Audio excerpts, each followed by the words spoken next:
this is John Byrne with Poets and Quants. Welcome to our one-on-one conversation.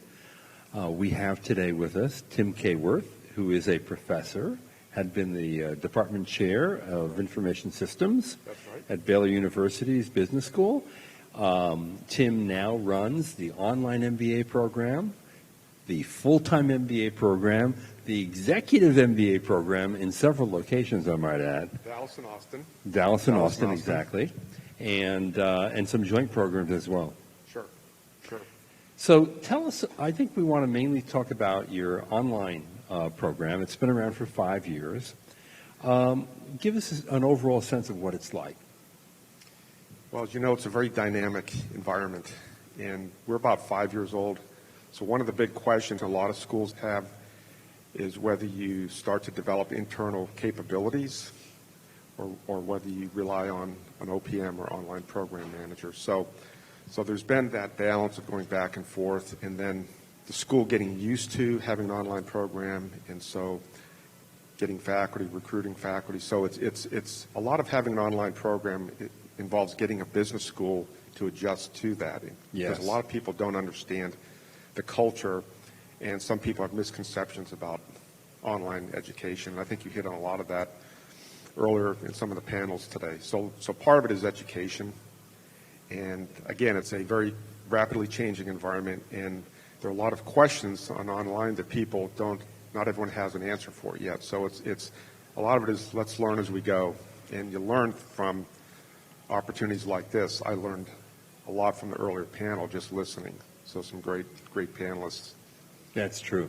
And you know, like I said before, there are lots of differences in online MBA options.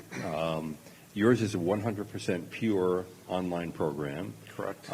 Where you can take it no matter where you are in the world. You don't have to worry about having to report to campus at any given time. Correct. And that's an advantage in providing maximum flexibility to take your degree. How long does it take to get an online MBA from Baylor, and how long can you stretch it in case work intervenes and you need a little more time? You can, if you have a business undergraduate degree, you can finish it in 1 year. Now, as our assistant director mentioned in the panel this morning, if you're a non-business major, you take foundations courses, and so that stretches it out. What we find is with our working professionals, on average, about 2 years, because and as also was mentioned earlier today, you can step in and out. The flexibility of this type of program is to be able to step in and out of the coursework. Particularly if you take a new job or things get busy or some life happens, you can step in and out of the program. So I'd say about 2 years on average, and up to 5 years to complete. Up to 5. Yes. So you can stretch it out to 5. Yes. And if you take it in only 2 years, how rigorous is it? I mean, do you have to be taking how many courses at the same time? I'd say 1 to 2 courses, and we have 6 terms during the year. So 1 to 2 courses a term, and there are some courses we don't recommend, maybe statistics and accounting that students take together, and so we try to coach students on what course to take. Although they're not sequenced, there's not a lockstep sequence, and also we don't have cohorts. Right. Yeah. Uh-huh. And 5 years, how's the program changed over the 5 years? I'd say we've learned a lot. We've learned a lot about teaching pedagogy. We've learned a lot about the need to engage students, because whether it's a full-time MBA, executive MBA, or online, it's graduate education has become more than just showing up and going through PowerPoint slides and teaching. It's engaging students. And so whether it's the online mode or executive MBA, we have to continually learn on how do we better engage students, both in the class and outside of classroom. One thing that's really critical in the online environment is, if a student is in full-time MBA classroom and they raise their hand, they get an immediate answer. So particularly in our asynchronous mode, it's vital that when students have a question, that we have quick responses. And I will add that faculty, we do a lot with faculty doing projects and type of academic exercises that the students do interact with each other. Now, Tim, do you teach an online course yourself? You do. What do you teach? So I teach the IT course. Uh-huh. Yeah, and one of the nice things, and these students on average about 10 years work experience, they can take something that they've gone over today and actually apply it tomorrow. And I think that is one advantage of the online space. Now, for a professor who I'm assuming was mostly teaching in class, and you probably Yes. still do that, what's the difference from your perspective about teaching online? Well, honestly, I was skeptical when I started. I was recruited to do this, and we did get an incentive to develop a class when we were gearing up the program. And what I've learned, though, is teaching online forces you as a faculty member to really think through what are the goals, what am I trying to accomplish, what are the learning goals, and then it forces that process, and then you work back to build the course. And so what's fascinating is every single professor, when we launched this, they all said that made them better on campus face-to-face teachers. You know, I've heard that again and again. Yeah.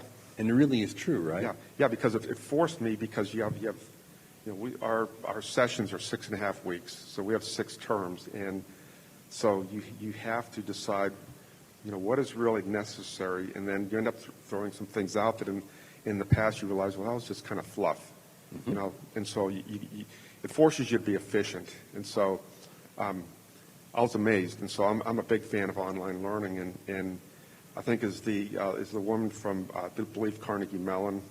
She says this is one MBA, and so we want quality to be the same across the board. We don't want to be offering an online MBA where people have perceptions that it's just low quality. And in your program, the same faculty who teach in the full-time and executive MBA program teach the online. Sure thing. Yeah. And we have we do use we have a couple of what I consider highly qualified adjuncts, but for the most part, as a matter of fact, our Vice Provost of Professional Education, he's a strategy professor by trade, Wharton grad, PhD, and he teaches our strategy course. And so we have these same folks teaching full-time executive MBA as well as online MBA. So I'm really proud of our faculty, and we meet periodically to talk about how's it going, what are we doing, what are some best practices, and so it's fun. And what are the kinds of people who are students in the online program?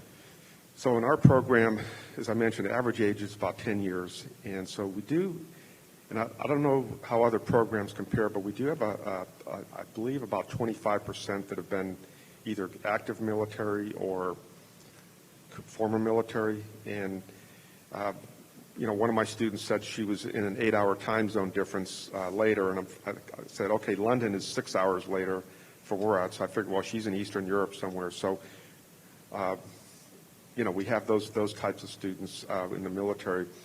But yeah, that's a high percentage. Yeah, and so and also we have a number of our faculty are former military, so they understand their lives.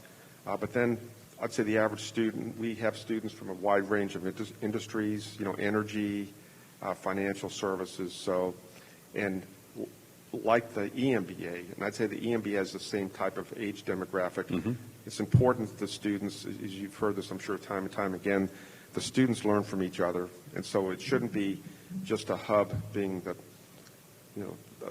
faculty member one way learning to the spoke to the students, but spoke to spoke where the students learn from each other. Right. So and having students with this work experience really helps with that.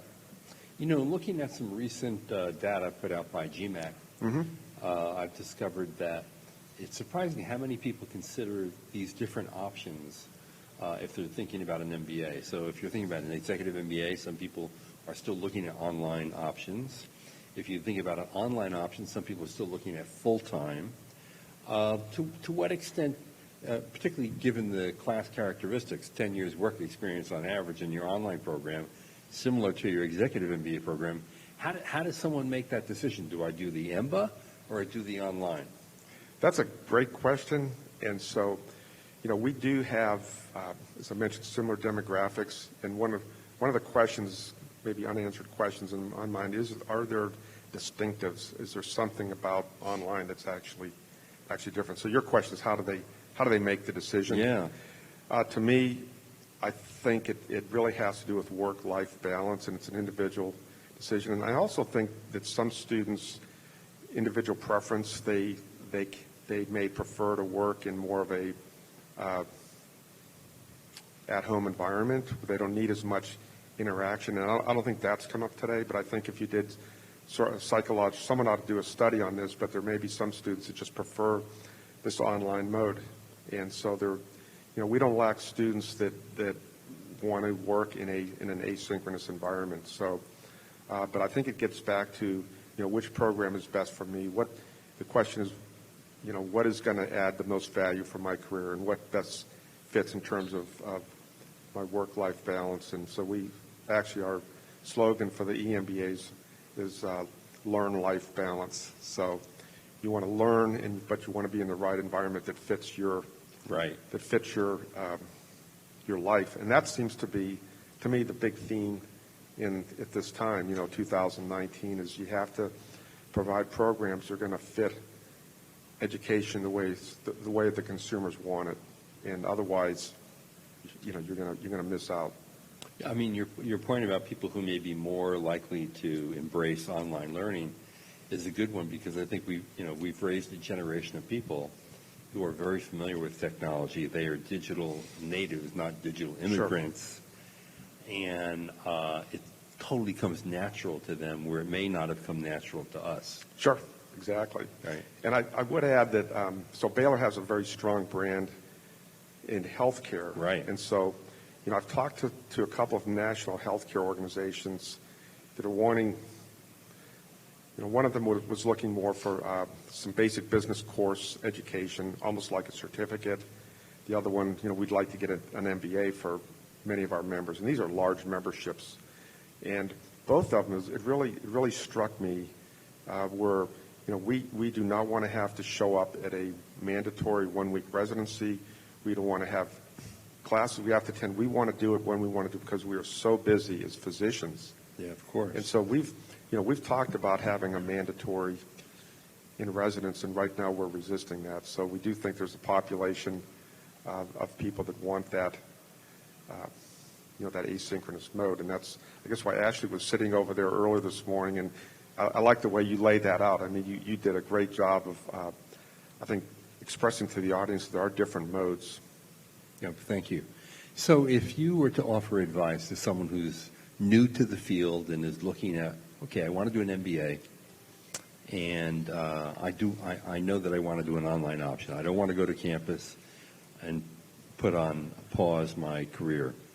What's the best advice you can give someone who's looking into this? Someone who's working? Working and wants to get an online MBA. What are the smart questions to ask? Okay, I think this is a question to ask yourself personally. So the student should ask themselves, should be sure that, I think the best students are the students that want to go and learn. Of course, everyone wants to advance their career, but you want to go to learn, or do you want to get a box checked? And I think our best students are students who want to learn, and they want to learn because they know, if I learn this, I'm going to be using it maybe tomorrow or maybe 5 years from now. But if you're applying to different schools, I think one thing you need to look at is the faculty model. That's a really good question. So, we had the option to go to, and we do use an OPM, but at one point there was an option to go to a model which is more you're the rock star, superstar professor, so we're going to tape you, and we're going to duplicate that and hire a bunch of people to replicate that and build the scale up. And so you want to ask the university, who's teaching these courses. If they teach in the EMBA, back to your earlier point. And I think that's a really critical question. Yeah. So who's teaching? How engaged is the faculty? How accessible they are? Yeah. I'd ask about career management, career coaching, and those types of services.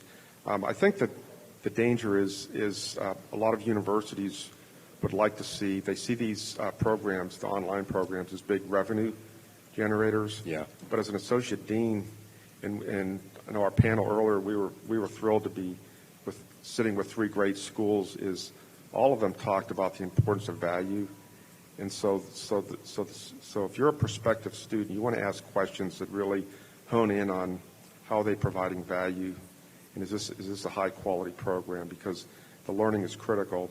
And then I think the students need to potential students need to do their homework on brand. It came out earlier today.